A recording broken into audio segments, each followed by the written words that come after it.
A paz do Senhor Jesus, louvado seja Deus. Passando para deixar uma mensagem para nossa reflexão. Lucas 5, a partir do 27 ao 32, vai falar a respeito do chamado de Levi. A Bíblia fala que Levi estava na recebedoria e Jesus, passando, viu Levi e o chamou. E ele, deixando tudo, seguiu a Jesus.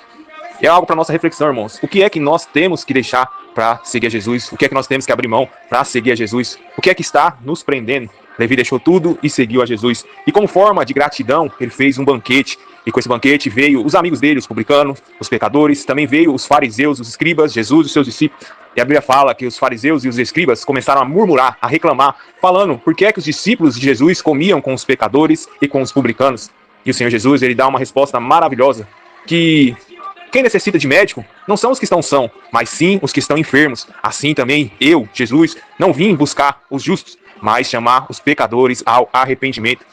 É uma mensagem, irmãos, maravilhosa, que fala a respeito do arrependimento, que é um dos temas centrais da Bíblia. A chave para entendermos a palavra de Deus é o Senhor Jesus, mas um dos temas principais, que vai de Gênesis 3 até Apocalipse 20, é Deus chamando o povo ao arrependimento. Os profetas chamaram o povo ao arrependimento, e nos nossos dias também, irmãos, devemos buscar e chamar o povo ao arrependimento. Porém, irmãos, muitas vezes nós nos vemos como os fariseus e como os escribas, justo por praticarmos obras, fazemos algo melhor do que algumas outras pessoas e confiamos na nossa própria justiça. Em Lucas, capítulo 19, vai contar a história de duas pessoas que foram orar no templo. Um fariseu que confiava na sua justiça e orou para Deus, orou para si mesmo, se auto-justificando. Graças te dou, ó Deus, porque eu não sou como os demais homens, adúlteros, ladrões e injustos. Dou dízimo de tudo quanto recebo e jejuo 2 vezes por semana. Eu sou bom. E a Bíblia fala que um certo publicano não ousava olhar para o alto, mas batia no peito e falava: tem misericórdia de mim, ó Deus. Tende compaixão de mim, ó Deus.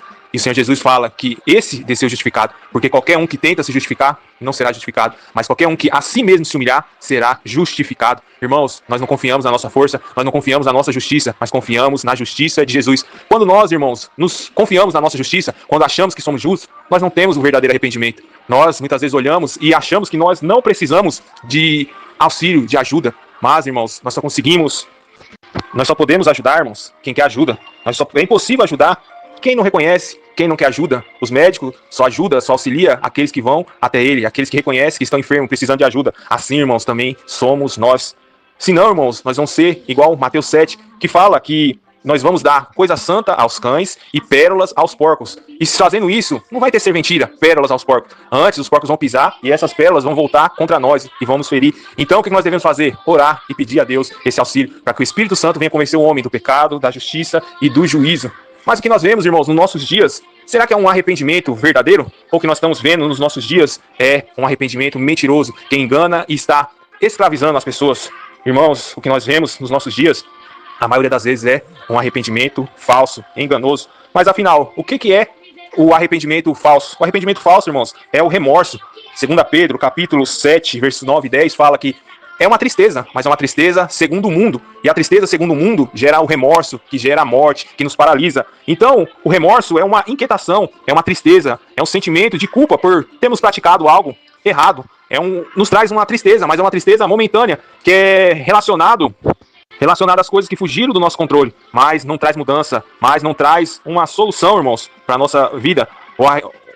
Nós ficamos com um sentimento de algo feito errado, algo que fugiu do nosso controle, mas não produz uma mudança.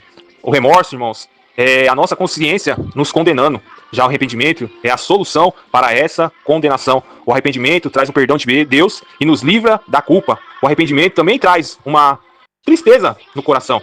O arrependimento traz um sentimento de pesar por nós termos cometido algo que desagrada a Deus, por o nosso comportamento não ser aquilo que agrada a Deus. O verdadeiro arrependimento nos faz reconhecer o nosso erro e conhecer que desagradamos a Deus. Então nós reconhecemos o nosso erro, o nosso estado pecaminoso e buscamos não cometer mais esse erro. Buscamos a mudança de direção, buscamos, irmãos, a conversão. A vontade de Deus, 2 Pedro 3,9, fala que a vontade de Deus é que todos se arrependam. Todos se arrependam. O tema da Bíblia é arrependam, arrependam, arrependam, arrependam. Então, irmão, nós temos que buscar esse arrependimento, buscar essa mudança de direção, buscar, irmãos, não só ficarmos tristes por algo que nós cometemos de errado, mas buscar essa mudança, essa renovação de entendimento. Buscar, irmãos, não só uma tristeza momentânea, não, mas buscar essa tristeza que vem segundo Deus, que produz o arrependimento, que traz a salvação. O arrependimento leva a uma mudança genuína, causada não pelo sofrimento, não, mas por desagradarmos a Deus e queremos essa mudança, essa transformação. Então todos nós, irmãos, temos que entender que somos pecadores e todos nós carecemos do Senhor Jesus. O sangue de Jesus nos purifica dos nossos pecados. O sangue do Senhor Jesus nos livra dos nossos pecados, nos livra da condenação, nos livra da culpa. O sangue de Jesus é poderoso, irmãos, para nos transformar, para nos renovar, para nos mudar. Que nós não sejamos igual o faraó, que endureceu o coração, falou, pequei. Mas pede para Deus orar, ora para Deus para que Deus venha livrar dessa praga. E quando Deus livrou da praga, o faraó logo se esqueceu, endureceu o coração de novo e não permitiu que o povo saísse do Egito. Que nós não sejamos como Saul, que depois da repreensão de Samuel, por ele não ter matado os amalequitas, ele só queria viver de aparência. Ele não teve uma verdadeira transformação. Que não sejamos como Judas, que depois de trair o Senhor Jesus, ele teve uma tristeza, mas ele foi e se enforcou. Mas que sejamos, irmãos, como Davi, que falou, retira de mim tudo, só não tira o teu espírito. Que nós sejamos, irmãos, como Paulo, que entendeu, falou, eu persegui a igreja de Deus, dos pecadores, eu sou o maior, eu careço da misericórdia de Deus. Que sejamos como Zaqueu, que entendeu que todo o dinheiro que ele tinha ganhado injustamente não servia para nada. Ele restituiu tudo o que ele tinha defraudado dos outros. Ele teve uma mudança, uma transformação. Que sejamos como Pedro, que depois de ter negado o Senhor Jesus, ele voltou atrás e cuidou das ovelhas de Deus, e cuidou da igreja de Deus, e cresceu, a obra cresceu, Deus usou grandemente. E nós venhamos, irmãos, reconhecer os nossos erros, reconhecer as nossas falhas e as nossas limitações, e buscar o Senhor enquanto é tempo. A palavra do Senhor fala, em Isaías 55, buscai ao Senhor enquanto se pode achar,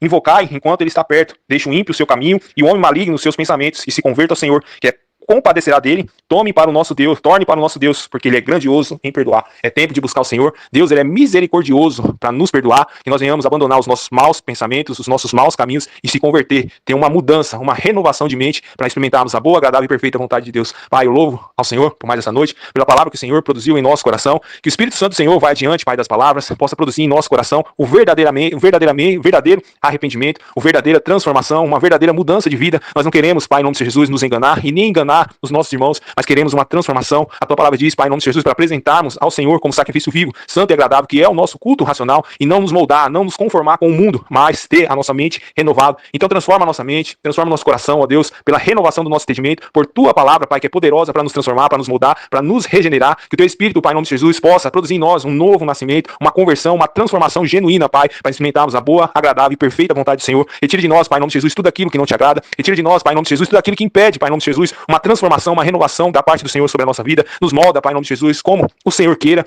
Que o Senhor, Pai, em nome de Jesus, venha nos ajudar, Pai, em nome de Jesus, abrirmos mão daquilo que precisamos abrir mão, a negarmos, Pai, a nós mesmos, para vivermos e carregarmos a nossa cruz e seguirmos o Senhor. Nos ajuda, Pai, em nome de Jesus, a permanecermos fiel, a sermos firmes, constantes e perseverantes na obra do Senhor. Nos ajuda a ser conosco, que o teu Espírito venha nos guiar, nos direcionar. É o que eu te peço a Deus, em nome do Senhor Jesus. Que Deus abençoe e a paz do Senhor Jesus.